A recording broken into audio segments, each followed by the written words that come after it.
Baik,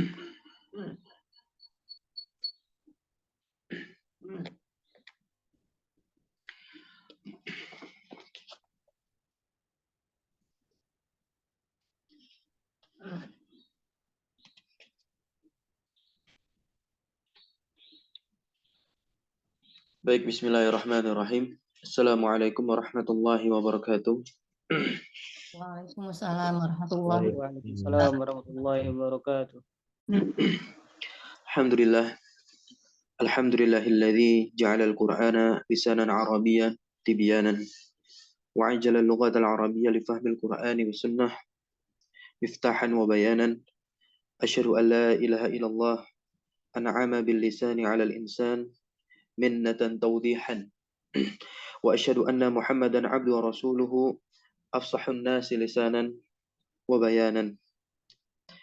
Wa sallallahu alaihi wa ala alihi wa ashabihi wa atba'ihi alladhina salafu tariqatan lughatan i'raban wa bayanan. Alhamdulillah, tsumma alhamdulillah bi ni'matihi tatimmus shalihat. Tidak kata rasanya yang pantas terucap dari lisan kita pada pagi hari ini melainkan rasa syukur kita dan juga pujian kita kepada Allah Subhanahu wa taala, tentunya atas segala nikmat dan karunia-Nya sehingga kita bisa berkumpul kembali di pagi hari yang insyaallah penuh dengan keberkahan ini. Dan selawat teriring salam terlimpah curah selalu senantiasa kepada suri tauladan kita, uswah hasanah kita, yaitu Nabi Muhammad SAW. Kita bersama-sama berharap agar kelak kita dipertemukan dengan beliau dan dimasukkan oleh Allah ke dalam surganya. Amin ya rabbal alamin. Baik teman-teman semua, insyaallah ta'ala kita akan membahas dua terminologi pada pagi hari ini, yaitu terkait dinamika ilmu nahwu, dan kita akan masuk kepada selayang pandang profil dari penulis matan Al-Ajurumiyah, yaitu biografinya Al-Imam Ibn Ajurrum. Tentunya setelah kita membahas dinamika rentetan asal-usul ilmu nahwu, ya, baik itu madrasah-madrasahnya.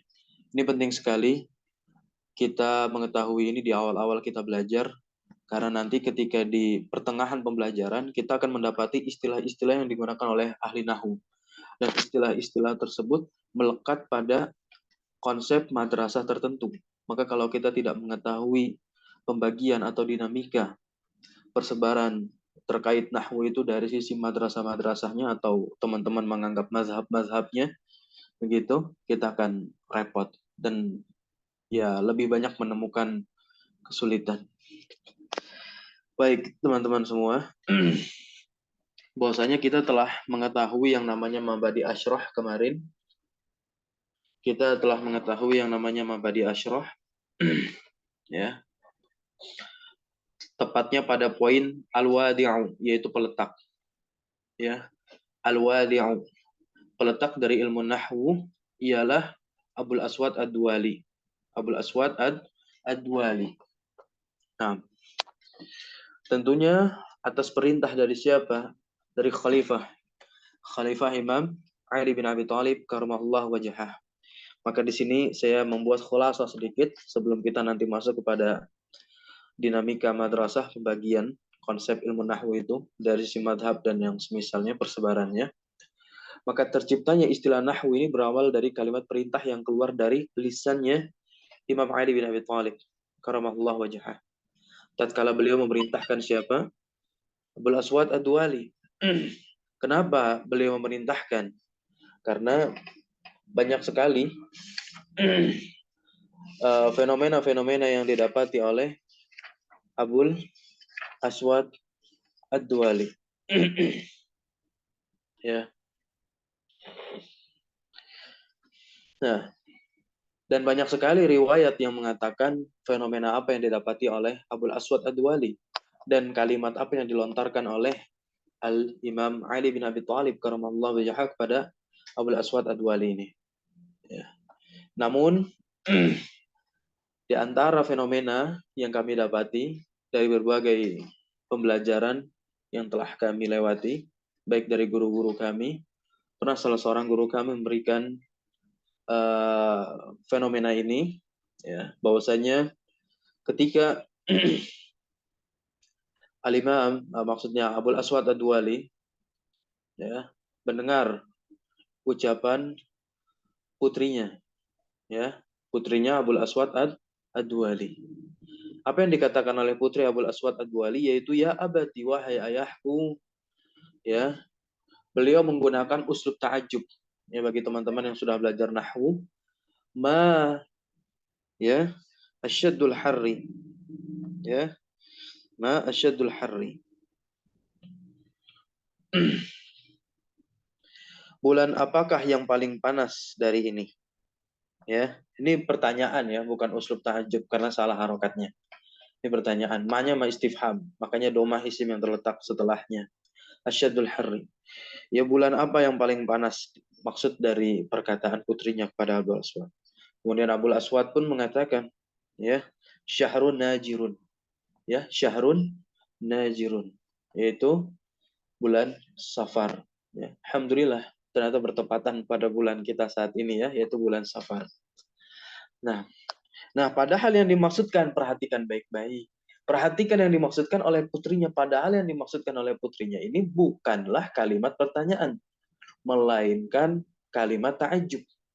Nah, jadi gitu. Jadi maksud yang dipahami oleh Abul Aswad Ad-Duali ini adalah kalimat tanya. Karena memang ya isim yang terletak setelah isim istifham itu di domah. Ya, maka kalimatnya ini menunjukkan istifham. Ya. Ini pandangan dari Abul Aswad Ad-Duali ketika mendengarkan perkataannya putri beliau gitu.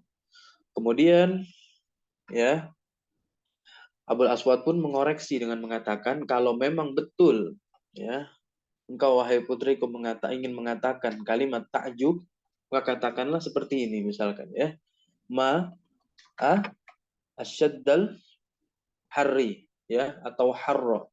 Nah, ya harusnya harro. Nah, ma asyaddal harro.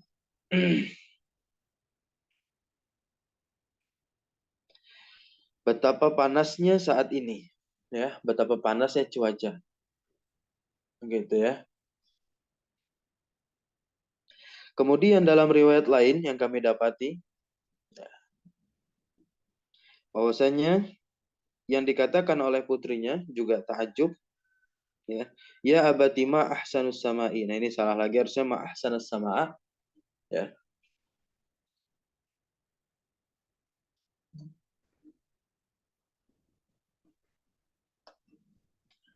Nah, maka berawal dari fenomena bahasa antara Abul Aswad dengan putrinya, ia menemui Ali bin Abi Thalib, ya,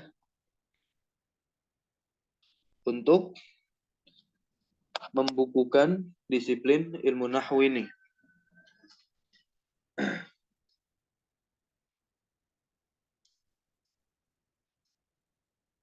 Kemudian diperintahkanlah oleh Imam Ali bin Abi Thalib dengan mengucapkan unhu hadzal nahwa, ya, di riwayat lain. Asal usul terciptanya istilah nahwu ya dalam ilmu tata gramatika bahasa Arab. Ada juga yang mengatakan bahwasanya ketika Abul Aswad Ad-Duali mempresentasikan gagasannya untuk membukukan ya, untuk merapikan tata gramatika bahasa Arab ini agar orang-orang tidak lagi terjebak dalam lahan, yaitu penyimpangan dalam lisan, dalam berbicara, dalam mengucapkan kalimat. Nah, Imam Ali bin Abi Thalib mengucapkan kalimat pujian kepada beliau, tapi ada nahwanya di situ. Ma ahsana hadzan nahwa, kata Imam Ali, sebagaimana yang di Mabadi Asyrah kemarin ya. Ma ahsana hadzan nahwa alladzi nahauta.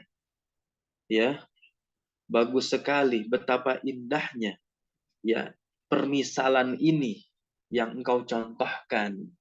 Jadi nahwu itu secara bahasa juga misal, yaitu penyerupaan, contoh, begitu ya. Nah, ini ada di dalam kitab Ma'rifatul Qurra Al-Kibar, karangannya Muhammad Az-Zahabi.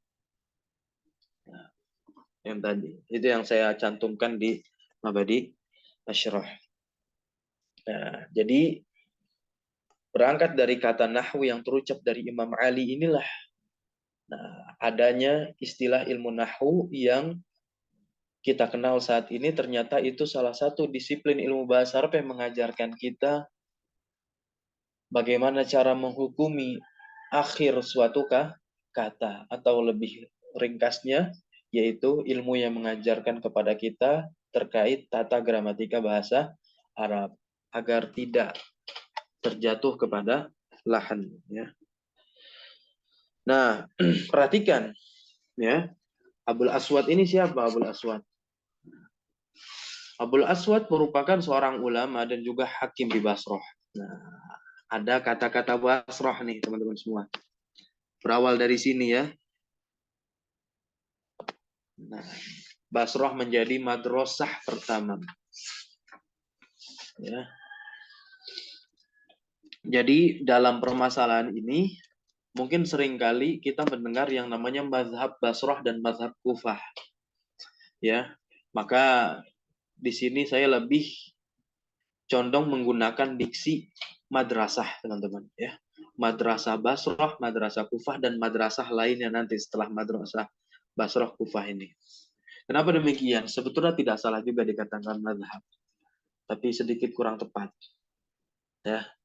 Karena istilah mazhab itu artinya tempat berangkat, ya, menuju pemahaman Rasulullah, ya kan? Dan itu digunakan dalam termin fikih. Jadi fikih itu yang dikenal mazhab yang ada imamnya 4 yang diakui mu'tabar. Nah, itu sebagaimana jembatan agar kita sampai kepada Rasul. Baiklah, itu permasalahan fikih. Nah, maka di sini ini urusannya madrasah, yaitu tempat pengkajian ilmu. Tempat pengkajian ilmu. Maka di dalam tempat pengkajian ilmu itu, ya di sini ilmu nahwu, akan ada orang yang ditokohkan nanti dan itulah menjadi imam pada madrasah tertentu. Ya. Nah, nah, Al-Imam Abul Aswad Ad-Duwali, ya, memiliki nama asli Zalim bin Amr bin Sufyan bin Jandal bin Ya'mar bin Halbas bin Nufasah bin Adi' bin Adail bin Bakar bin Abdul Manah bin Kinanah Al-Kanani. Namun ada pula yang berpendapat bahwa namanya itu adalah Amr bin Zalim atau Waimir bin Zalim atau Amr bin Imran atau Utsman bin Umar. Namun yang paling masyhurnya yang terkenal yaitu Zalim bin Amr.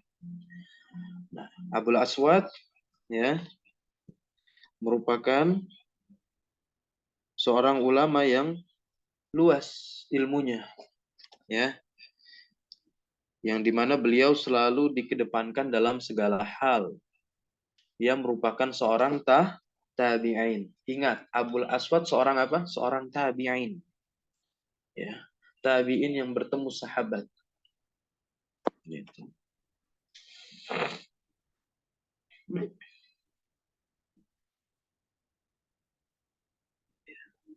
Beliau merupakan seorang tabi'in yang piawai dalam permasalahan fikih, kemudian sastra, ya, ahli juga dalam ilmu firasah yaitu tafsirul ahlam, ya, dan juga seorang pemimpin yang adil, ya, seorang pemimpin yang adil. Dan dia juga lah yang terkenal sebagai orang yang pertama memberikan harokat dalam Al-Quran, ya. Karena dalam suatu riwayat Hamad bin Isa, ya, dari ayahnya mengatakan Ziyad seorang wali kota Basrah pernah memerintahkan Abul Aswad Ad-Duwali untuk memberikan tanda diakritik yaitu harokat syakal pada bacaan Al-Quran yang disebut dengan dobet. Maka dalam ulumul Quran itu ada ilmu tersendiri yang namanya rosem dan dobet. Ada rosem, ada dobet. Rosem itu tulisannya, dobet itu tandanya. Nah, ini Quran kita masing-masing negara pun berbeda. Gitu. Ini menjadi polemik tuh. Ada Quran Madinah, Quran Indonesia katanya nggak sama dengan Quran Madinah gitu. Karena memang beda dari sisi imam yang dipakai dalam ilmu rosem, ya. Nah, ada Ad-Dari, satu lagi saya lupa. Gitu. Intinya rosemnya sama, dobetnya berbeda tiap negara. Coba aja nanti teman-teman cek itu Quran Maghrib, Quran dari negara Maroko. Ah, itu dobetnya itu ya cukup ribet gitu ya. Nah, beliaulah yang memberikan dobet tanda itu. Oleh sebab itu Abul Aswad Ad-Duwali pun memberikan berbagai macam tanda baca sehingga orang-orang dapat membaca Al-Qur'an dengan benar, tidak lagi mudah terjatuh dalam lahan. Ya. Setelah itu Abul Aswad menyusun ilmu ini yang telah dipelajari atau diperintahkan oleh Ali bin Abi Thalib. Kemudian diteruskan oleh para muridnya. Ya, di antara murid-muridnya Abul Aswad Ad-Duwali, nah perhatikan baik-baik. Ya, siapa? Di antaranya adalah Anbasah bin Ma'dan, Abdullah bin Abi Ishaq, Al-Hadrami, Abu Umar bin Ula, Ahmad bin Khalil Al-Farahidi. Nah, di antaranya adalah Imam Khalil Al-Farahidi. Ini tokoh luar biasa ini. Ya. Beliau adalah peletak ilmu syair Arab yang dikenal dengan ilmu arud wal qafi. Ya, di Abbasiyah. Ya, di Abbasiyah beliau ini hidup. Ya, di masa kepemimpinannya Hajjaj bin Yusuf. Ya, kalau teman-teman pernah tahu kisah Hajjaj bin Yusuf, nah hiduplah seorang ulama ya di daerah Basrah juga, yaitu Imam Khalil bin Ahmad Al-Farahidi gitu ya. Dan beliau juga salah satu founder peletak dari huruf hamzah ya. Huruf hamzah itu adalah hasil ijtihadnya siapa? Ijtihadnya Imam Khalil Al-Farahidi ini yang diambil dari kepala ain, teman-teman semua. Makanya jangan heran ada bacaan Al-Qur'an yang tidak menganggap huruf hamzah. Contohnya bacaan Quran yang ada di negeri Maghrib, negeri Maroko, tempatnya Ibnu Ajurum nanti. Ya, seperti itu. Nah, sisi perkembangan ilmu nahwu dari sisi wilayah. Ya. Nah.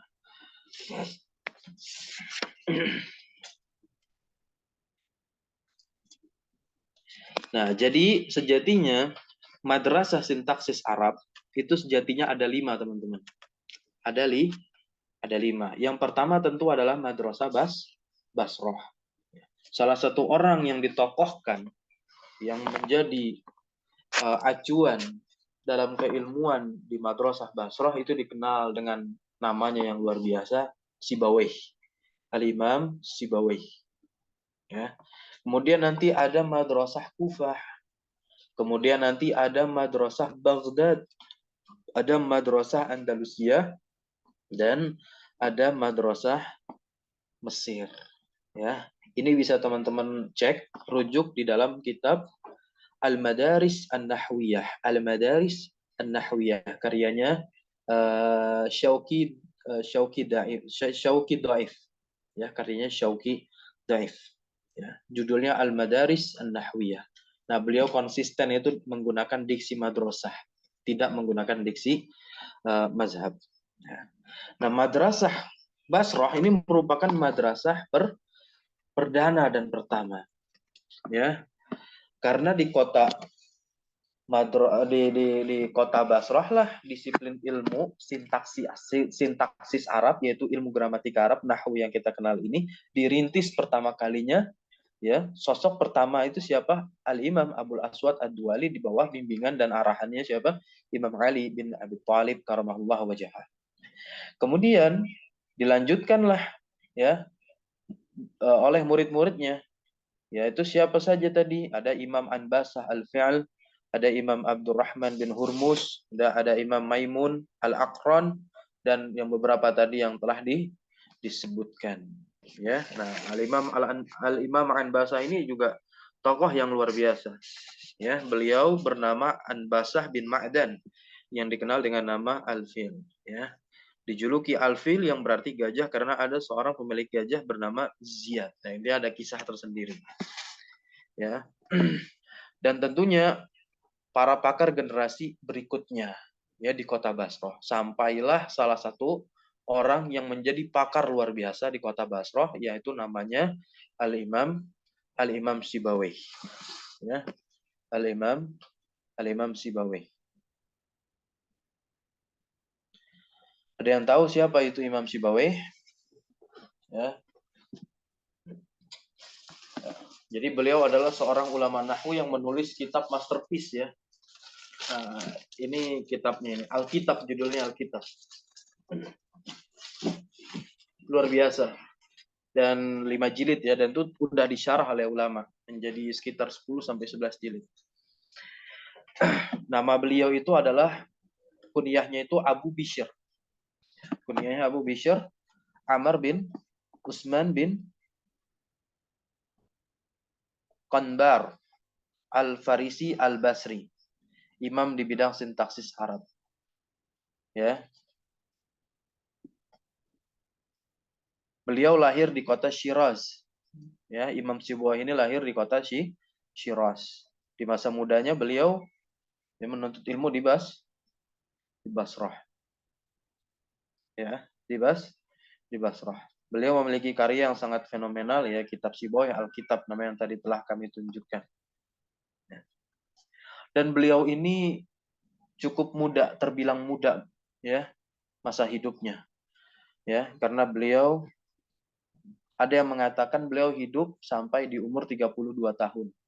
Ya, ada yang mengatakan beliau hidup sampai di umur 32 tahun, Imam Sibawayh ini. Dan ada juga yang mengatakan beliau hidup sampai umur 40 tahun. Ya kan masih muda 40 tahun itu. Belum masuk dalam kategori muammar. Muammar ini kan umur 80 ke atas ya. Seperti ulama-ulama lainnya.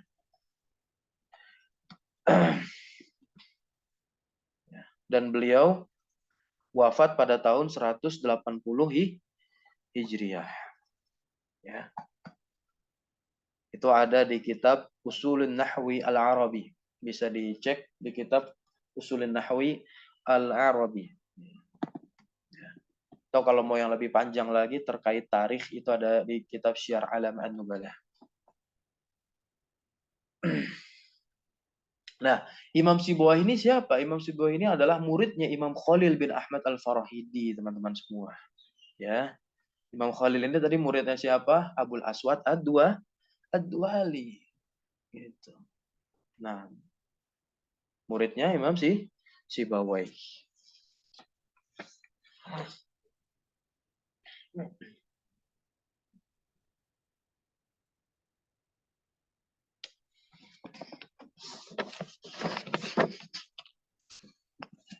itu tadi sekilas terkait Madrasah Basrah. Ya.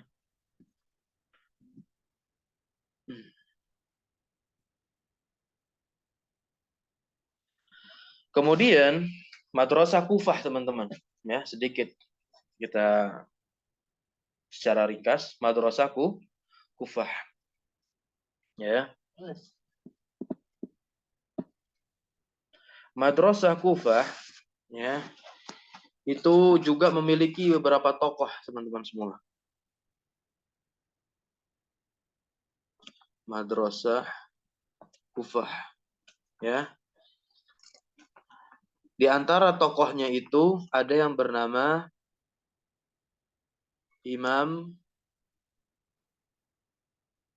Abu Ja'far Ar-Ru'asi. Ya, Imam Abu Ja'far Ar-Ru'asi.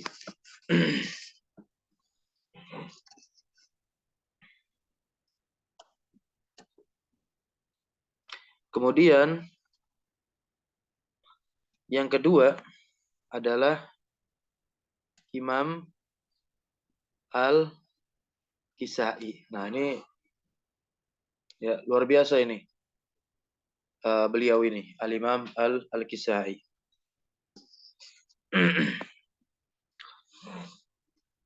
Siapa Al-Imam Al-Kisai ini? Beliau bernama Abul Hasan. Ya, Abul Hasan Ali bin Hamzah.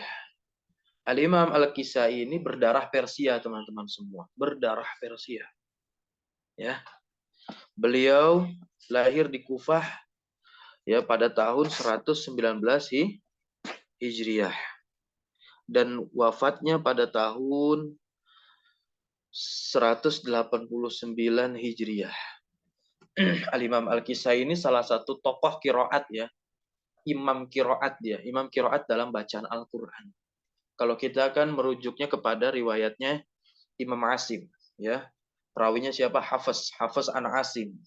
Nanti Al-Kisai juga punya perawi. Itu.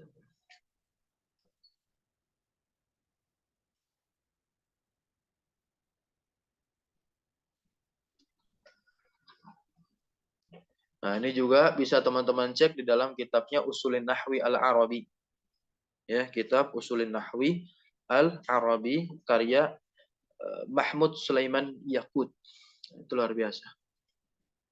Bagi yang sudah memiliki kemampuan bahasa Arab yang memadai, bisa menelaah kitab tersebut. Karena memang nampaknya kitab tersebut belum diterjemahkan ya, Usulin Nahwi Al-Arabi. Kemudian ada lagi yang namanya Imam Al-Farra. Nah, ini harus tahu nih, pembelajar nahwu tokoh-tokoh ini nih. Seringkali nanti nama Al-Farra muncul nih. Ya, mengemukakan pendapat-pendapatnya dalam fenomena kebahasaan. Ini berkaitan juga nanti dengan Al-Qur'an, dengan tajwid khususnya. Nah, Imam Abu Ja'far Ar-Ru'asi, ini tokoh yang pertama nih, ya. Ini berguru ilmu nahwu ini kepada siapa? Aisyah bin Umar. Dia bergurunya kepada siapa? Isa bin Umar. Berguru kepada Isa bin berguru kepada Aisyah bin Umar dan Imam Abu Amr. Yang keduanya ini baik Isa bin Umar maupun ya Abu Amr ya, ini keduanya merupakan ulama dari Madrasah Basrah. Ya. Ulama dari Madrasah Basrah. Ada yang lebih senior dari Imam Abu Ja'far Ar-Ru'asi, yaitu sang pamannya sendiri yang bernama Imam Abu Muslim. Ya, pamannya Abu Ja'far Ar-Ru'asi. Siapa tadi namanya? Imam Abu Muslim. Ya, Imam Abu Muslim. Mu'adz Al-Harra ada juga. Ya. Cuman biografinya sulit untuk diakses.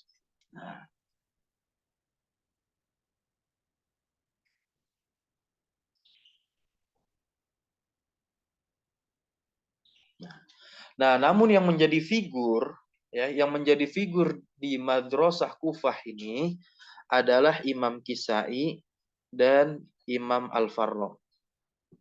Ya, nama Imam Al-Farra ini sering muncul di kitab Qatrun Nada nih, teman-teman kalau Anda mengkaji Qatrun Nadanya Ibnu Hisham, syarahnya ya. Nah, sering muncul nama beliau ini, Al-Farra ini.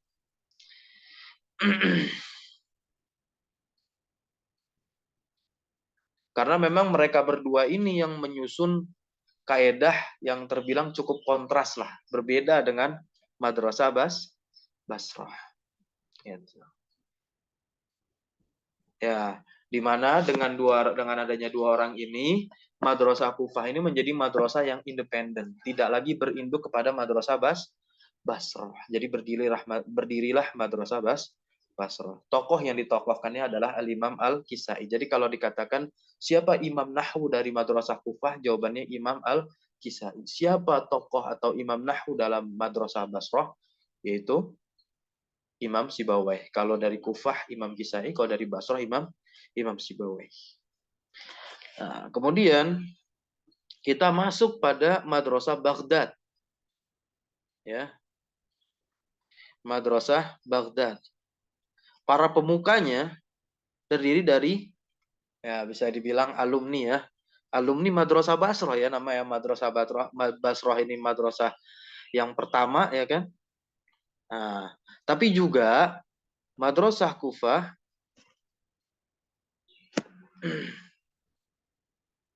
maaf, Madrasah Basrah ya, Madrasah Baghdad ini para tokoh-tokohnya bukan hanya alumni dari Madrasah Basrah saja, tapi juga alumni dari Madrasah Kufah ya.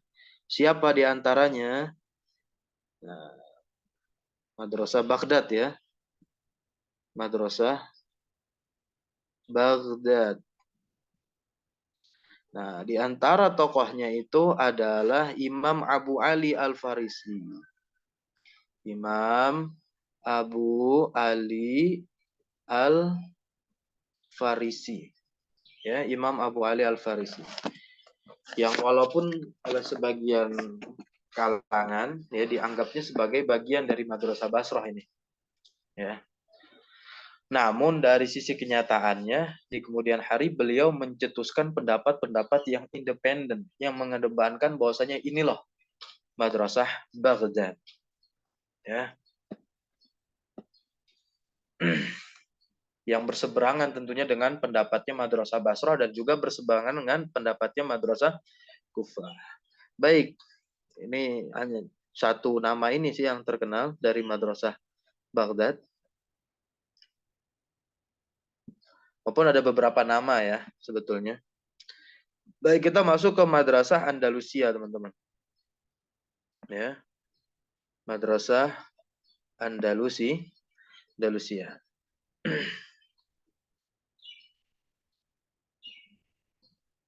Nah, di antaranya ya, di antara tokohnya itu adalah Imam Judi' ya, bin Usman bin Usman Al-Maururi. Ya, bin Usman Al-Aururi. Nah, siapa Imam Judi' bin Usman Al-Maururi ini? Beliau adalah muridnya Al-Imam Al-Kisai dan Imam Al-Farra. Ya. Namun beliau menjadi referensi utama di kota Andalusia, ya Spanyol sekarang tuh ya. Hingga datangnya Imam Muhammad bin Musa. Jadi ada lagi tokohnya nih, Imam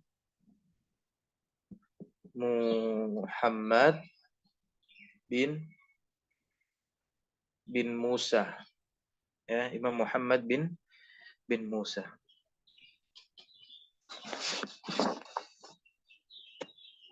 Ya, untuk konsepnya sendiri lebih mirip dengan konsep Madrasah Basrah. Baik, terakhir adalah Madrasah Mesir.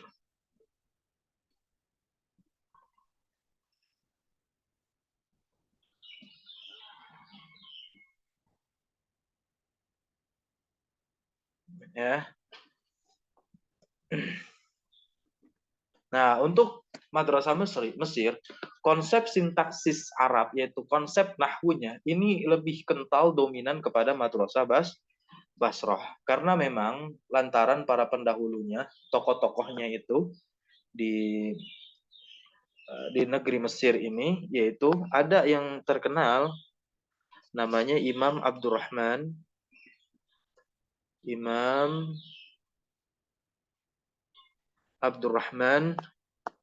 bin Hurmuz. Ini beliau adalah seorang ulama, ya, imam, muridnya Abul Aswad Ad-Duali. Muridnya Abul Aswad Ad-Duali. Ya. Nah, beliau asal Basrah. Cuma menetap di Mesir. Asal Basrah. Ya, kembali asal Basrah. Abdurrahman bin Hurmuz. Ini bisa dilihat di dalam kitabnya Syauqi Dhaif tadi ya, Al-Madaris An-Nahwiyah. Diseser kitabnya. Ada PDF-nya teman-teman.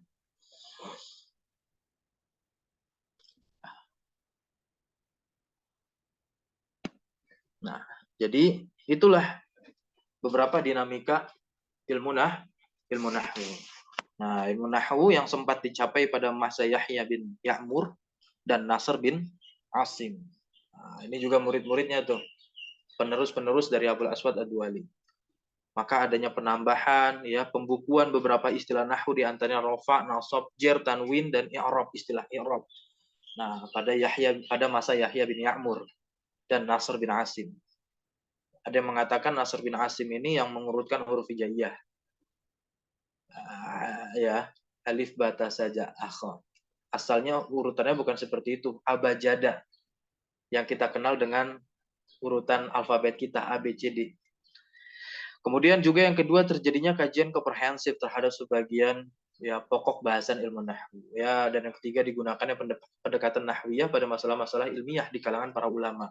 Nah, jadi para ulama ketika berdebat terkait bacaan Al-Qur'an pun mengedepankan yang namanya ilmu nahwu, luar biasa. Ya, jadi memang para pakar Al-Qur'an itu pakar juga dalam ilmu nahwu. Begitu pula orang yang pakar dalam ilmu nahwu, dia pakar dalam bidang Al-Qur'an. Ya. Kemudian yang keempat, munculnya tulisan atau karya disiplin ilmu nahwu. Ya. Nah, disinilah dikenal Abul Aswad Ad-Duali adalah orang yang memberikan tanda baca dalam Al-Quran. Ia melakukan itu semata-mata usaha pengalihan kode bunyi vokal yang sudah ada ke dalam bentuk tulisan. Jadi vokal, karena kan memang penyebaran Al-Quran ini kan secara lisan. Karena memang pengajaran pertama kali yang dilakukan oleh Jibril kepada Nabi kita Muhammad SAW itu secara lisan.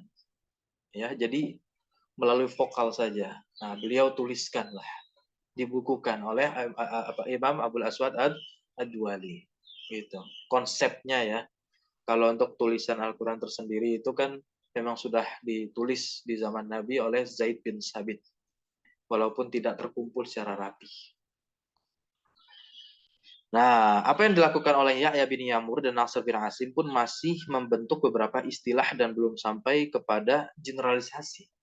Ya, kaidah-kaidah. Maka tokoh generasi pertama menurut ya, ini Syauqi Dhaif tadi ya Ibnu Abi Ishaq, kemudian muridnya Isa bin Umar, ada Abu Amr bin Al-Ala dan juga Yunus bin Hubayb. Dia banyak sekali tokoh. Dan kita harus kenal. Intinya ada madrasah Basrah dan Kufah. Gitu. Mungkin kita sampai sini dulu. Nampaknya waktunya tidak memungkinkan jikalau dilanjut pembahasan terkait biografinya Imam Ibnu Ajurum. Ya. Semoga bermanfaat ya, dan kita bisa mengetahui dan memahami, mengenal lebih jauh terkait asal usul ilmu nahwu ini. Ini penting sekali ya, agar kita bisa merasakan feel dari ilmu nahwu, ilmu yang kita pelajari. Ya. Bagaimana kita bisa jatuh cinta kepada sesuatu kalau kita tidak mempelajari asal usulnya. Ya. Dan ini menjadi bagian kita agar kita bisa lebih mencintai ilmu nahwu. Ketika belajar ilmu nahwu ke depannya biar lebih enak.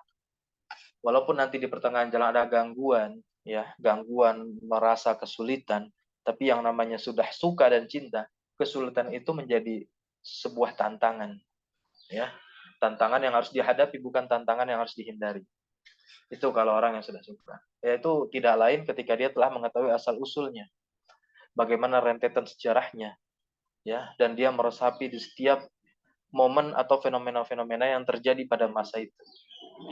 Itu luar biasa. Apalagi ketika dikaitkan dengan Al-Qur'anul Karim.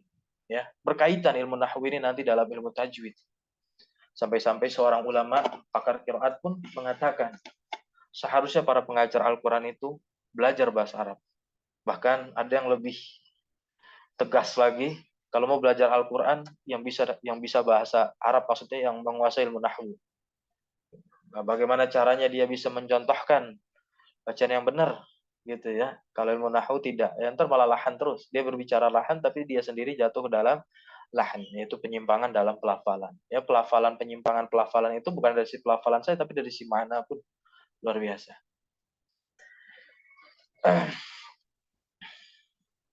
Termasuk juga salah satu fenomenanya itu di surah An-Nisa ayat pertama itu kan bihi wal arham.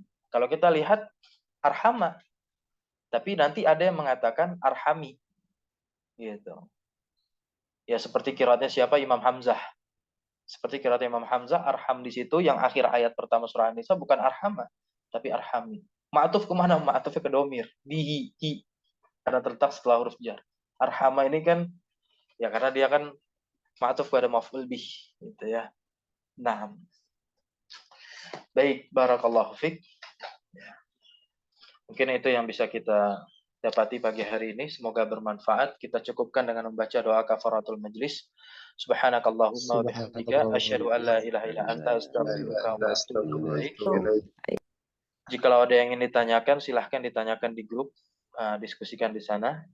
Allahumma alimna ma yanfa'una wa anfa'na bima 'allamtana wa zidna ilma. Wa sallallahu ala nabiyyina Muhammadin walhamdulillahi rabbil alamin. Wassalamualaikum warahmatullahi wabarakatuh. Waalaikumsalam warahmatullahi wabarakatuh.